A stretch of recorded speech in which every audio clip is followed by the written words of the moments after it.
from here for my family. Now, on clear to NDC people there. There's a lot of things I call that Dr. Mahama Bawumia Wama didn't return it. And this is as a result of you know, students, another one from assume they are they are a true reflection of what is going on because in the youth, in the Wojin SHS pay, another Wojin university pay. Now they understand what is called the politicking, another the politics of this country. And see, they can also determine from their own side how also will feel because it's a direct or a reflection of how their parents are faring in life. Now, one thing say a man for an abrabom na sɛ wɔnom no a wɔyɛ mmɔframma no a wɔn nso wɔrekɔ sukuu yi dɛ university dɛ SHS wɔn nso wɔle feel a na ɔkyerɛ dɛ wɔn papa baabi a ɔretɔ akɔ no the same way na wɔn nso wɔretɔ akɔ wɔn maamefo baabi a wɔretɔ akɔ the same thing wɔretɔ akɔ na biribi esi and this thing is in favour of Dr. Mahama Bawumia yɛma wɔn sɛ yɛnhwɛ daa ma na ewie a kyerɛ wadwin comment section mu. Out, bro.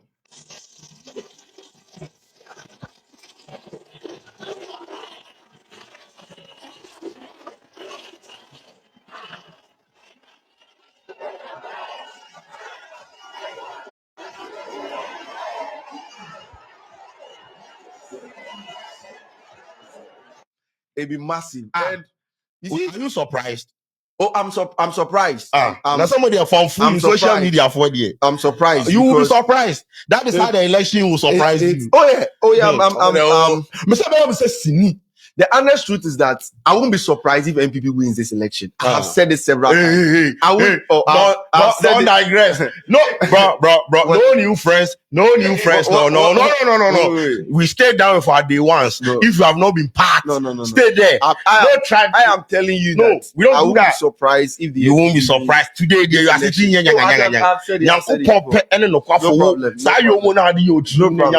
No problem. Because if you see the data online and the data on the ground, and it's quite surprising. This is what I want to say. It's surprising that the NDC is allowing the MPP to work while past the NDC. I don't know what the NDC.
On the ground. And it's quite surprising. This is what I want to say. It's surprising that the NDC is allowing the MPP to work while past the NDC. I don't know what the NDC. See, Bawumia never bed though. Oh yes. Bawumia never bed for the past 2 months. Yes. Every single day he's on the ground. Listen, yesterday you moved from the Nsawam there, you come Malata, where you go Abosokai. He never the bed though. As he did, Kufuor they go Kumasi, Kufuor do Kumasi, Samira Bawumia de Kumasi, the party organizer day north. Everybody, it's like, you know what? Listen, see, once again, I know say my political side will come inside, but you see, if they win this election, it's historical. This is the move beyond. They have never done that, breaking the age before. It is going to be historical for them to do something like this, and also especially when at some point public perception about their party was like in the gutters. So that is the problem. And you see, NDC people are allowing them to actually take position at this last hour. And may I go free talk say maybe they pay me or they pay me, but at the end of the day, getting 10 days to elections where you have public support, like massive public support, where people don't even like want to hear what Bawumia or Kwadwo is coming to say. Your message to the people on Twitter is anti-gay message. You come and post video about true and things. Like how, bro? And it came from what? The party communications officer.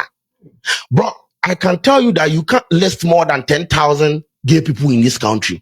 What is their contribution? What part they go do to affect the economy? We are going to an election where you say, listen, former President Mahama went to stand on the platform and said, it is about the economy, stop it.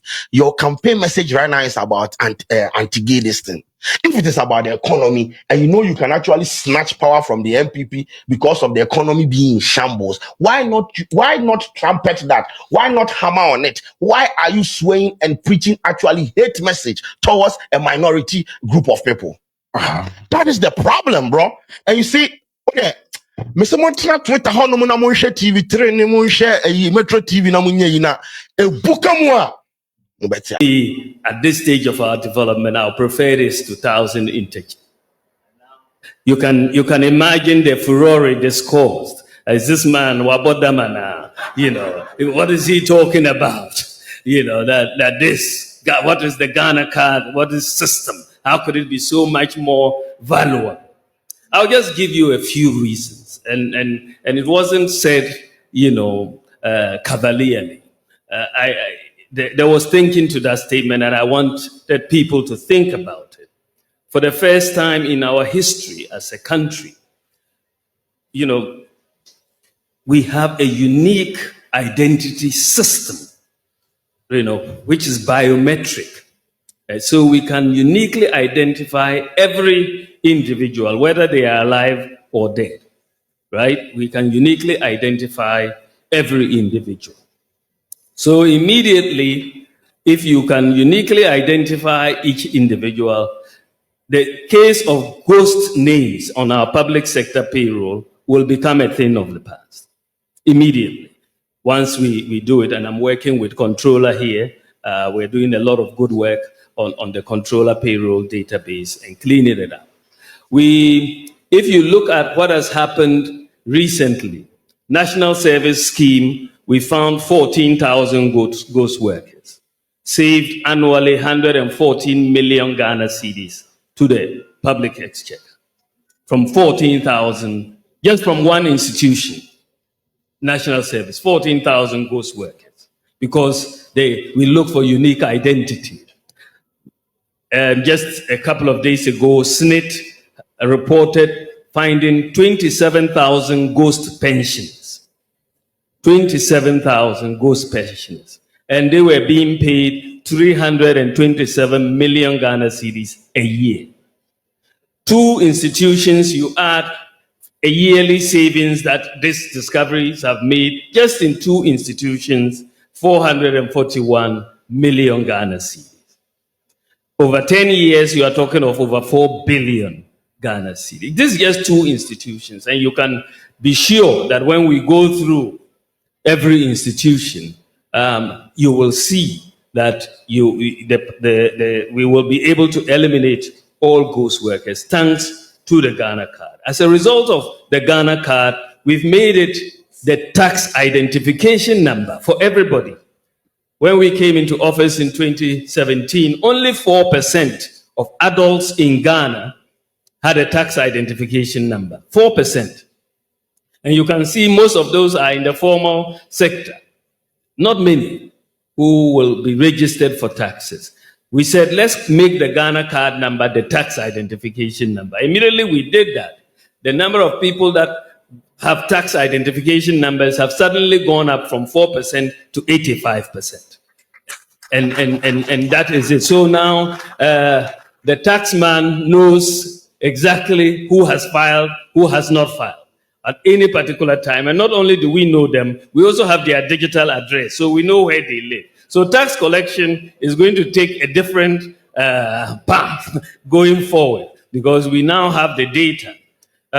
Fake birth certificates was a big problem, you know, for our country, and it made it very difficult for people to trust our documents at embassies and everywhere, because people would just go and have fake birth certificates. But when we went to the births and deaths registry, we found three different databases.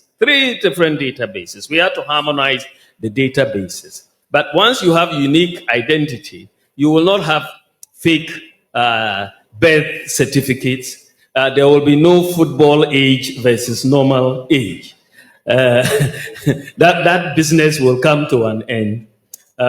Recently, you will know that I think our women's team was banned for presenting some overage players.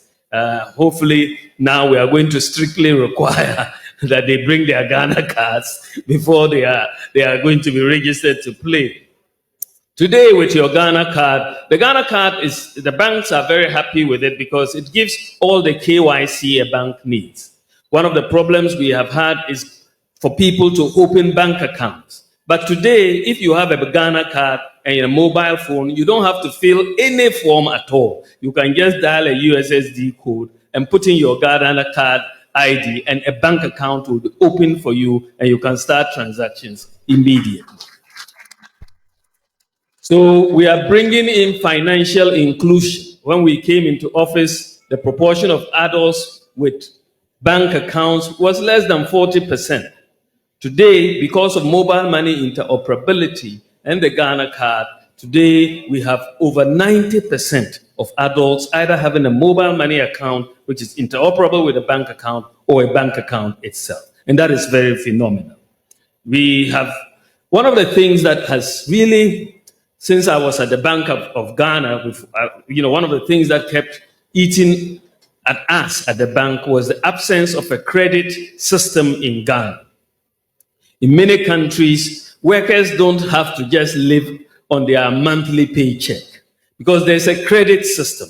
If you have a regular paycheck, you will be able to get a way to buy, a TV on credit or a fridge on credit and all of that, a working credit system. But we don't have a credit system in Ghana. And one of the biggest obstacles to the development of a credit system was the absence of unique identity. The credit reference agencies need unique identity to do credit scoring so that everybody will know what their credit score is. So if you don't pay your bills, you will have a very low credit score and they will not give you credit. If you pay your bills, you have a high credit score and you will get credit. Now, many developing countries, including Ghana, we've not had this credit system because of the absence of credit scoring. But because we have now linked all bank accounts to the Ghana card, you have linking the bank accounts to the Ghana card, you have unique identification for credit scoring. Yesterday, I had a meeting with the credit reference agencies and ECG, as well as Ghana Water, because we want to make sure those who don't pay their bills on time, it will affect your credit. So, and that is all of us, I suppose, for water, and because that is where you bring discipline into the economy, discipline into the society. But thankfully this year, and I just know that in just a few months, Ghana, for the first time in our history,